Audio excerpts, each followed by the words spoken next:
সম্মানিত সভাপতি, আরো উপস্থিত বাংলাদেশ জামাত ইসলামের পূর্বদলা উপজেলা শাখার বিভিন্ন পর্যায়ের নেতৃবৃন্দ, আরো উপস্থিত বাংলাদেশ ইসলামী ছাত্র শিবিরের বিভিন্ন পর্যায়ের নেতৃবৃন্দ, সকলের প্রতি আন্তরিক মোবারকবাদ দিয়ে আমি আমার আলোচনা শুরু করছি।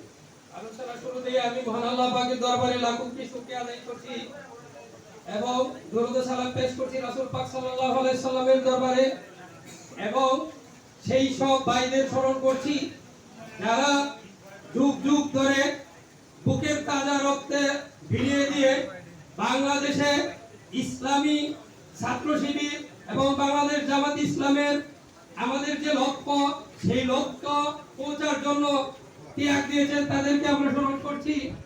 এবং আমরা স্মরণ করছি তাদেরকে যারা 2024 সালে নতুন করে বাংলাদেশকে স্বাধীনতা দিয়েছে। আমরা 52 ভাষা আন্দোলন দেখি নাই, আমরা 69 গণ অভ্যুত্থান দেখি নাই, আমরা 71 দেখি নাই, আমরা 2024 দেখেছি। আমরা দেখেছি আমাদের ভাইরা বুকের তাজা রক্ত দিয়ে বাংলাদেশকে নতুন করে স্বাধীনতা দিয়েছে। আমরা দেখেছি ভাইয়ের তাজা রক্তের বিনিময়ে পূর্ব আকাশে নতুন করে সূর্য উদিত হয়েছে।